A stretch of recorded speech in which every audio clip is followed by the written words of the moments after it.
YouTube నుంచి bank అకౌంట్కి revenue వచ్చే కంప్లీట్ ప్రాసెస్ చెప్పండి, యాడ్సెన్స్లో కూడా ఎలా చెక్ చేసుకోవాలి అనేసి అడుగుతున్నారు.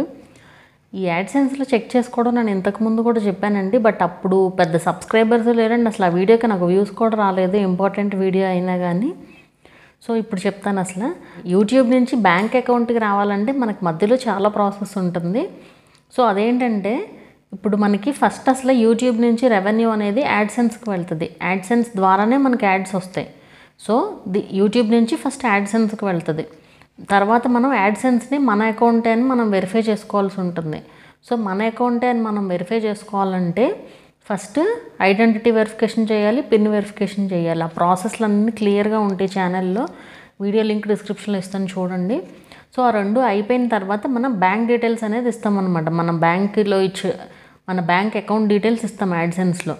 సో అవన్నీ అయిన తర్వాత మనకి $100 అయ్యాక యాడ్సెన్స్లో ఇప్పుడు మనకి ఫర్ సపోజ్ 1 మంత్లో $100 వచ్చేస్తే అది ఓకే.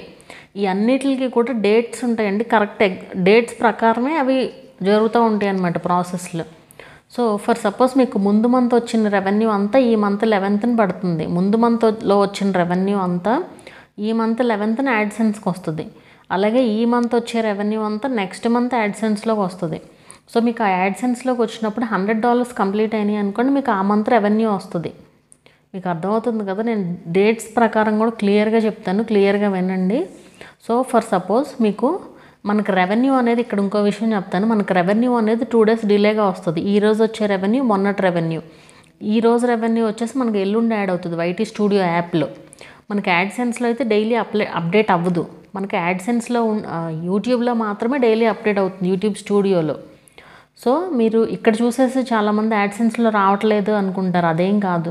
మనకి ఇప్పుడు ఫర్ సపోజ్ ఇది నవంబర్ మంత్ అనుకోండి, నవంబర్ 30 days కదా.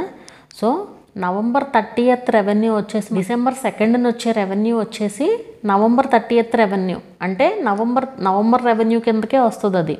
సో మీకు 3rd వచ్చే రెవెన్యూ వచ్చేసి ఫస్ట్ రెవెన్యూ అనమాట. డిసెంబర్ 3rd కలిసిన రెవెన్యూ వచ్చేసి డిసెంబర్ 1st రెవెన్యూ. సో మనకి నవంబర్ 3rd నుంచి డిసెంబర్ 2nd వరకు వచ్చిన రెవెన్యూ అంతా కూడా నవంబర్ రెవెన్యూ అన్నట్టు అనమాట. అది ఆ రెవెన్యూ అంతా కూడా మీకు ఇదంతా కన్ఫ్యూజన్ వద్దు. మీరు దీంట్లో మన వైటీ స్టూడియో యాప్లో జస్ట్ నవంబర్ పైన ట్యాప్ చేస్తే మీకు తెలుస్తుంది ఎంత రెవెన్యూ వచ్చింది అనేది. జస్ట్ ఆ రెవెన్యూ యాడ్ అవుతుంది అనుకుంటా చాలు, ఇది ఇంత కన్ఫ్యూజన్ లేకుండా ఉంటుంది మీకు. సో ఆ నవంబర్ రెవెన్యూ అంతా డిసెంబర్ 11th యాడ్సెన్స్కి వస్తుంది. ఒకవేళ మీకు యాడ్సెన్స్కి $100 వచ్చేసినాయి అనుకోండి, అప్పుడు మీకు ఆ మంత్ 21st మెయిల్ వస్తుంది. 21st కానీ 22nd కానీ మెయిల్ వస్తుంది. ఇలా మీరు ఇచ్చిన పేమెంట్ డీటెయిల్స్కి మేము అమౌంట్ పంపించాము అని చెప్పేసి. సో ఒకవేళ కంప్లీట్ అయిపోయింది అనుకోండి, $100 అయిపోతే మెయిల్ వస్తుంది కదా. సో మెయిల్ వచ్చిన తర్వాత ఒక 2 to 5 business days అని చెప్తారు వాళ్ళు. అది బ్యాంకుని బట్టి ఉంటుంది, ఒక్కొక్క బ్యాంకుకి ఒక్కొక్క టైం ఉంటుంది. అండ్ మనకు ఒక్కొక్కసారి హాలిడేస్ అది వచ్చినప్పుడు లైక్ బ్యాంకుకి 3 to 4 days ఒకేసారి హాలిడేస్ వస్తాయి. అలా వచ్చినప్పుడు కూడా లేట్ అవుతుంది. సో ఏం కంగారు పడాల్సిన పనే ఉండదు, కంపల్సరీ వస్తుంది. మనం డీటెయిల్స్ అన్నీ కరెక్ట్గా ఇవ్వాలి, ఓన్లీ థింగ్ అదే. సో ఇవన్నీ కూడా కరెక్ట్గా ఇచ్చిన తర్వాత మనకి మంత్ ఎండ్లోపు ఎప్పుడైనా మన అకౌంట్కి రెవెన్యూ వస్తుంది అనమాట. ఒక్కొక్కసారి నెక్స్ట్ మంత్ కూడా అవుతుంది. అది చాలా రేర్గా జరుగుతూ ఉంటుంది.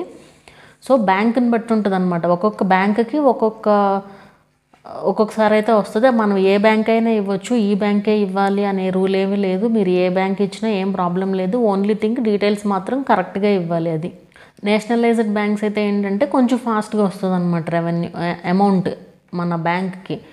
అంత అర్జెంటు ఏం ఉండదు కదా, ఎప్పుడు వచ్చినా మనకే వస్తాయి కదా అవి. ఏ బ్యాంక్ అయినా ఇవ్వచ్చు, ఏం ప్రాబ్లం ఏం లేదు. సో మీకు అర్థమైందని అనుకుంటున్నాం. మధ్యలో మనకి ఇంత ప్రాసెస్ ఉంటుంది. ఇది నేను జస్ట్ మీకు సింపుల్గా మాటల్లో చెప్పాను. ఈ identity verification, pin verification, payment details add చేయడం అవన్నీ వీడియో లింక్ ఉంది, ఒకసారి ఆ వీడియో చూడండి, మీకు అర్థమవుతుంది. అండ్ ఎలా చెక్ చేయాలి అనేసి అడుగుతున్నారు, ఈ యాడ్సెన్స్లో ఎలా చెక్ చేయాలి అనేసి. సో నేను ఇప్పుడు చూపిస్తాను ఎలా చెక్ చేయాలనేది. సో ఇక్కడ దీంట్లో యాడ్సెన్స్ అని చెప్పి సెర్చ్ చేయండి. మీ ఛానల్ మెయిల్ ఐడితో లాగిన్ చేసుకున్న తర్వాత యాడ్సెన్స్ అని చెక్ చేసి గూగుల్ యాడ్సెన్స్ క్లిక్ చేసి జస్ట్ సైన్ ఇన్ క్లిక్ చేయండి. ఇలా క్లిక్ చేయగానే ఫస్ట్ చాలామందికి ఇక్కడ యాడ్ సైట్ అని చెప్పి అట్లా వస్తుందని చెప్తూ ఉంటారు. ఆ యాడ్ సైట్లో అవేం మీరు పట్టించుకోవాల్సిన పని లేదు. ఇది యాక్చువల్గా నాకు ఆల్రెడీ బ్లాగ్ ఉంది కాబట్టి నేను సైట్ యాడ్ చేసుకున్నాను కాబట్టి నాకు ఇలా కనిపిస్తుంది అనమాట. మీరు ఏమి చేయాల్సిన పని లేదు. ఒకవేళ మీరు ఫోన్లో కనుక చేస్తున్నట్లయితే మీకు ఈ లెఫ్ట్లో ఈ బార్ ఉంటుంది కదా, సో ఇదైతే ఓపెన్ అవ్వదు మీకు. ఇది ఓపెన్ అవ్వకపోతే ఏం చేస్తారంటే ఇక్కడ 3 లైన్స్ ఉన్నాయి కదా, ఇది క్లిక్ చేయండి. ఇది క్లిక్ చేస్తే అప్పుడు ఓపెన్ అవుతుంది. ఇది ఇక్కడ యాడ్సెన్స్ ఫర్ యూట్యూబ్ అని చెప్పేసి ఉంటుంది. సో ఈ యాడ్సెన్స్ ఫర్ యూట్యూబ్ క్లిక్ చేస్తే మీరు కావాల్సినవైతే డీటెయిల్స్ అయితే చూసుకోవచ్చు అనమాట. So AdSense for YouTube click చేయగానే ఇక్కడ మీకు డీటెయిల్స్ అన్నీ కనిపిస్తాయి. అంటే మీకు లాస్ట్ పేమెంట్ ఎంత వచ్చింది, లేదా ఇప్పుడు బ్యాలెన్స్ ఎంత ఉంది. సో ఈరోజు డేట్ వచ్చి 6th అనమాట, November 6th. అందుకే ఏమీ లేవు, $0 అని చెప్పేసి ఉంది. సో మనకి 11th ఇక్కడ ఈ బ్యాలెన్స్లో అయితే కనిపిస్తూ ఉంటుంది అనమాట. సో మనకి ఇక్కడ వచ్చే అమౌంట్ వచ్చేసి మనకి ఈ మంత్ వచ్చే రెవెన్యూ అవుతుంది. ఒకవేళ ఇక్కడ $100 అవ్వలేదనుకోండి, ఈ మంత్ రాదు రెవెన్యూ, నెక్స్ట్ మంత్ వస్తుంది అనమాట. సో ఇలా చెక్ చేసుకోవాలన్నమాట. యాడ్సెన్స్లో రెవెన్యూని ఇలా చెక్ చేసుకోవాలి. మీకు అర్థమైందని అనుకుంటున్నాను. ఈ వీడియో ఎలా అనిపించింది అనేది నాకు కింద కామెంట్ చేయండి. వీడియో నచ్చితే లైక్ చేయండి, అలాగే ఛానల్ని కూడా సబ్స్క్రైబ్ చేసుకోండి. మరొక మంచి వీడియోతో మళ్ళీ కలుద్దాము.